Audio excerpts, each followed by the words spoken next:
বাবা সে পয়সা হ্যাঁ দাড়ি হয়েছে ফেলাই দিছা বাবা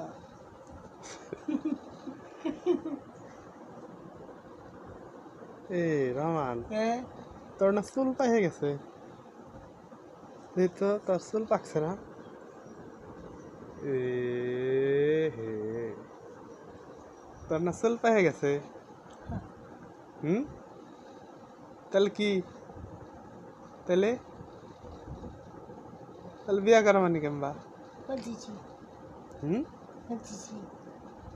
বাদ দিছা বিয়া করবি না তুই বিয়া করবি ভিডিও দিলাম এটা নায়িকা পপি